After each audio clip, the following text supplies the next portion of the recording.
Hello friends, Jennifer Pearson here, this old gypsy. So we're kind of going off into woo-woo land here a little bit. So I've got some cards out, but they were follow-ups to the experience. So again, just a warning, and feel free to, depart if this is not your thing. I think I'm going to be posting this under Exploring Connections, which is, going a little bit out there, not your standard tarot content. So, I had an experience that was, I would say, like a cross between energy work and shamanism. I'm not sure that it falls into any particular camp, but I decided to sit down and do a meditation. I was going to do the rose protection sort of thing. I never do it consistently enough to really get the hang of it, but this was going to be another attempt, and this is something I had learned from Aline, and so I was going to sit down and give it a try. I was holding labradorite as I was doing it, a little palm stone of labradorite. And I had previously held that stone and thought of an animal that in association with it, which turned out to be the peacock. And so what I've been doing, I would say not with the greatest success, but each time I sit down to sort of do energy work, altered state kinds of work, mild altered states, that I hold a rock and I have an animal in mind that I'm connecting with, the spirit animal that I'm connecting with, and my idea has just been to follow it, to let the animal lead wherever, and just follow it. And again, that hasn't worked terribly well. I mean, it doesn't end up being very productive. It often just sort of fades out. And that's kind of what happened with the peacock. It just sort of was there for a second and never felt like it was leading or that I was truly connected to it, and then it faded out. But then I thought, well, that's fine. We'll move into the white light. And that's the way I was thinking of it. I was thinking of being in the center of a rose blossom, a white rose blossom. Excuse me. I think I just had some watermelon. It seems to be sort of clearing some stuff out of my throat that I didn't realize was even there. And so it's kind of like I just was thinking about the petals, and immediately I don't know if I requested something be drawn down into me or if it just started falling. It happened pretty quickly. It's like, all right, there's flakes falling, and they're falling into me from above. And they're kind of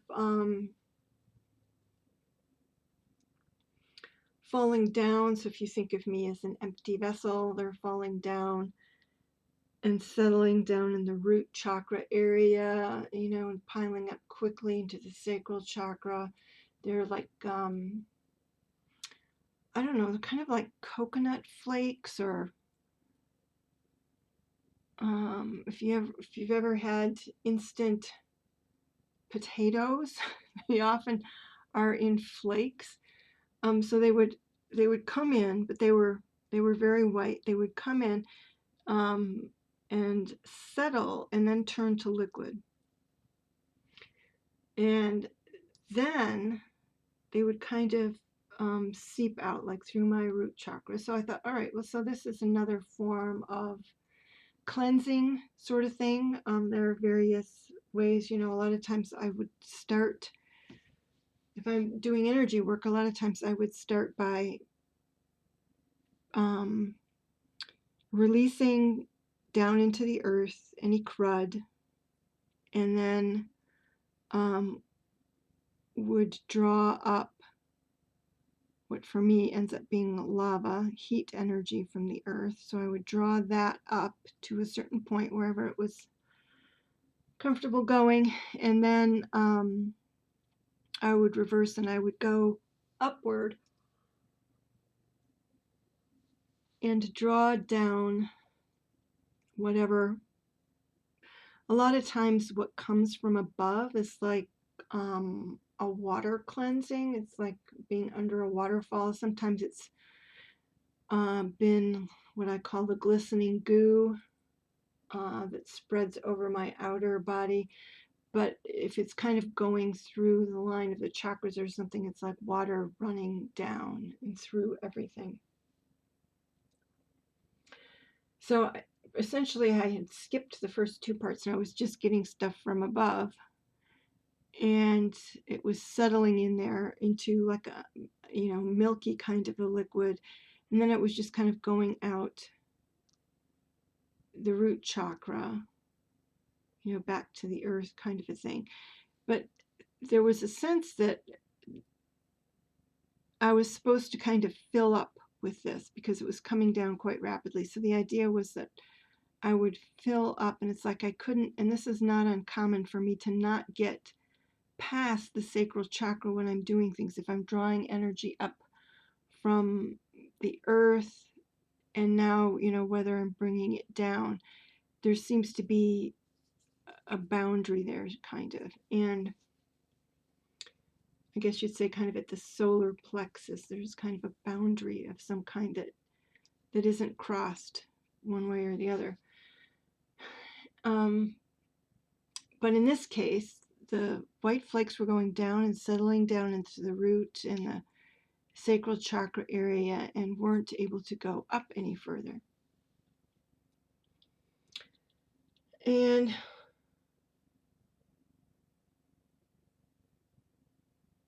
I was thinking about, well, I must have a blockage there or something. But it's all very, I fail at having true intentions regarding this sort of thing. I just sort of go with the flow, and I let it end whenever it ends and things of that nature. And I feel like I'm missing a part, but one of the things, there was a point at which the flakes, I think it was because they were being lost and they weren't filling up. It's like they were supposed to be filling all of me up, and they weren't able to do that. They were leaking out the root chakra. Something about my system wasn't allowing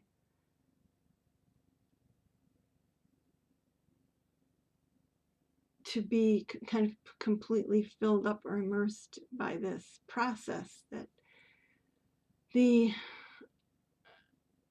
was happening from above. And so it shifted, and instead of these flakes or whatever flowing into me, they expanded into something that looked like technology. They were like hexagonal or octagonal shapes, so if this is my body, this is my body. They were coming along the outside of the body.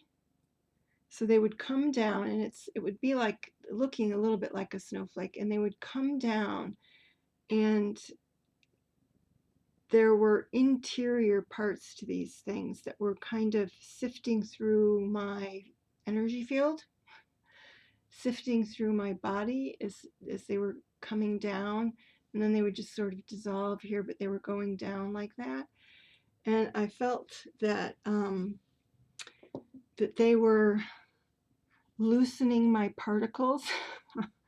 That's what it felt like. It's like, all right, so there's this loosening of my particles, and I felt like this was the intention of this was to sift through my energy really finely, to sift through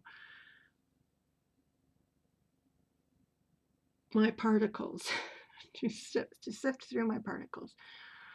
And so I ended up really kind of diffuse and loose from this process. And then suddenly I was being taken to what I think of the area of the light being. So when I go upward, I have encountered light beings, ill-defined, but that's how I refer to them. And my, other people might refer to light beings, might be something really specific. To me, I'm just referring to what seem to be entities when I go to what in the shamanic mindset might be the upper world. I don't know that this is the upper world. I don't have shamanic training, but it is upper as opposed to lower. And I made contact with this upper world through the process of theta healing, as it was explained to me. Again, I'm not trained in theta healing, but when I have gone up there in the past, there has been like a large room or something that looks kind of like a plaza, with balconies and what do they call those walkways in churches around courtyards? And it's cloisters like that around, everything white. And any figures that show up are cloaked in white. And so I didn't see any figures per se, but I was taken to this plaza-like place, and it was just like transported. It's like, all right, we have tenderized her by making her very particulate. We're now going to take her to the examining table, is what it felt like. So it was like a white stone marble table in the middle of this plaza where I was going to have some sort of treatment done to me. And that was just too weird for me. It's like, we have not discussed this. This is just too weird for me. I'm not into giving myself up. I can do a little say hello kinds of things, and I've received energy in that same plaza before, but it just definitely spooked me, and it was like, no, I'm out of there. So I came more back into my body, but no sooner did I do that than my what I call the lava mama, which is that earth energy which takes the form of lava that I draw up from the earth into my root chakra. And there's only a few times where I've had a personification of that energy, and that's what I refer to as the lava mama. Well, it's like I came back into my body, and as I was doing this, it was immediate. This hand rose up into like my center, and it grabbed it's like I only saw this thing as the hand was closing around it, this black rock. Okay. And I think the black rock was something in the spirit realm, but this hand closed definitively, firmly around this thing, and I knew that her intention was to destroy it. It's like my abandoning of the table and whatever was going on there was disrupting some sort of cleansing. So it's like the sifting had brought this thing into a single solid form, that rock thing, and that probably up on that table it was somehow going to be extracted, but I was too weirded out. And it's like the lava mama was aware of all of this stuff going on, and it's like, if you're not going to let them do their work, then I'm going to try to isolate this and not allow it to come back after the work that they did to isolate this. I'm not going to let it come back into your system. So she held it, but and my feeling was that she was squeezing it and trying to like make it dissolve or disappear. And in the end, it's like she couldn't do that, which is an interesting thing because I've never kind of encountered an inability while in this sort of, dealing with these sorts of spirit entities. And so what she did eventually, it's like, does she hold it there forever? What does she do? So she brings it up.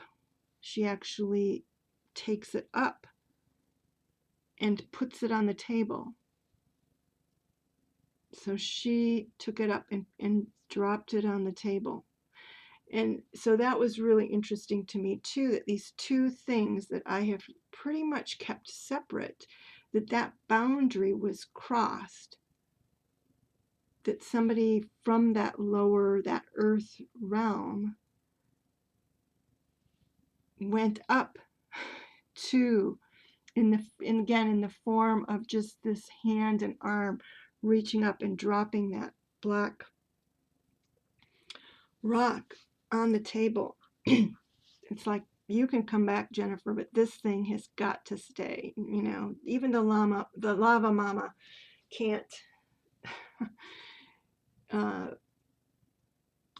can't destroy or transmute whatever it was.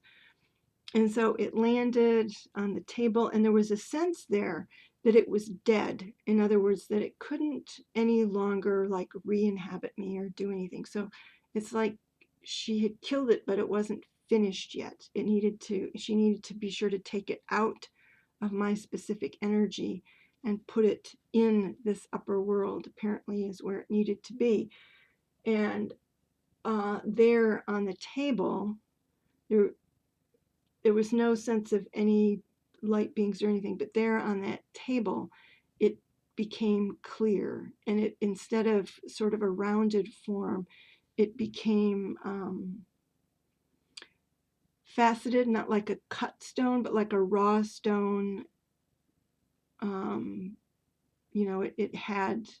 It had a crystal. It was more faceted, so it actually changed. And I don't know what it turned into, like what kind of stone. And, I end up with all these questions. I want to be specific. I want to understand what just happened. But I know from having worked with a shamanic practitioner and her treatments that sometimes you're not supposed to, especially if it's something that has been removed, you're not supposed to fixate on it. That there's a danger kind of calling it back or keeping an attachment when you're trying to remove it. In this case, the light beings or whomever from above were trying to remove it. I didn't even know it was there. So I was not requesting any removal. I didn't know there was something in there to be removed. And so that, and when that happened, okay, so she dropped it up there. Of course, this all happens relatively quickly. She dropped it. It turned clear and was some kind of crystal, but I couldn't see it clearly. I was somewhat at a distance and not particularly wanting to get any closer.